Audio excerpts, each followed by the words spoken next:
দাদু মগো বরিশাল লইয়া যে হালার ফালারা লাফালাফি হরে আশা আসি হরে যাইয়ে দেখে নগো সো হে হইছে হয় খুরা রোগ নাইলে ওরা মানসিক রোগী। এবেলা তোরা যে বরিশাল লইয়া আসবি কি দে আসবি, বরিশাল কোনো সময় আইসো দেখছো? দাদু বাংলাদেশটা মনে হয় আল্লাহ নিজের হাতে বানাইছে, হেইয়ের মধ্যে উল্লেখযোগ্য যে জায়গাটা হেইটা হইছে মগো বরিশাল।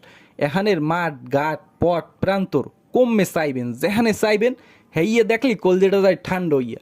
আমরা ইয়া ক্ষেত খামারের দিক চাইলে আমি সোহে পানি এই যাইবে। আল্লাহ তুমি এত সুন্দর হরিয়ে সব কিছু বানাও, না জানি আল্লাহ তুমি কত সুন্দর। যাই হোক দাদু, মগো গ্রাম্য মানে মনে করেন যারা চাষবাস করে হারা এরম সোনালি ফসল ফলায়। বিশেষ করে দাদু মগো বরিশালে মাটিতে আমি যদি গোবর দেন হ্যাঁ একটা গরু হইয়ে যাইতে, কারণ মগো মাটির মধ্যে যে কত গুণাগুণ অন্য কোনো বিভাগের মাটিতে নাই। কিন্তু অন্যান্য বিভাগের মানুষ সব সময় মগো বরিশাল্যগুলো একটা খোসা দিয়ে কথা কইবে, বরিশাল্যগুলো ইয়া হ্যাঁ গো সব জ্বালা।